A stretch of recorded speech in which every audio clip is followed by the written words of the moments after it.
In-nisa jibqgħu l-aktar friskju minħabba l-vjolenza domestika. Dan jirriżulta minn statistika tal-Aġenzija Appoġġ fih dan il-Fondazzjoni għas-Servizzi ta' Ħarsien Soċjali l-FSWS għall-ewwel 6 xhur ta' din is-sena fejn saru b'kollox 834 risk assessment lil 683 persuna maqsumin bejn 525 nisa u 158 l-irġiel.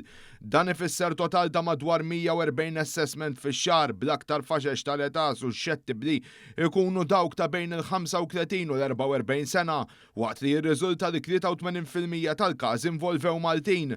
Is-sena l-oħra kienu saru 1674 risk assessment u 1317 fl-2023. Grazzi alla Castillo, direttur tal-appoġġ, spjegat li dawn assessments bdew fl-2019 permezz ta' Desh, waqt li fl-2020 twaqfet it-taqsima speċjalizzat Gender-Based Violence and Domestic Violence Unit tal-Pulizija.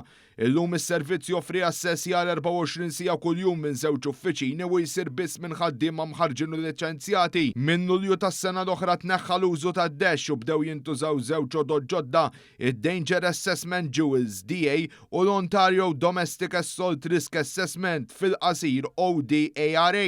Minħabba dan it-taqsima tal-vjolenza domestika fih dan l-appoġġ toffri sapport u għajnuna permezz tal-ħaddiema soċjali, speċjalment għal dawk il-vittmi li għadhom ma jridux jinvolvu l-pulizija. Dawn ukoll jagħmlu risk assessments, safety planning u maniġjar tar-riskju biex jiġu protetti l-vittmi u l-ulied fejn ikun il-każ. Żieda fil-każi hija attribwita l-aktar għarfien dwar is-sinjali ta' vjolenza domestika u dwar is-servizzi disponibbli li qed jinkoraġġixxu aktar nies ifittxu l-għajnuna flok jibqgħu ibatu fiskit ta' djarhom.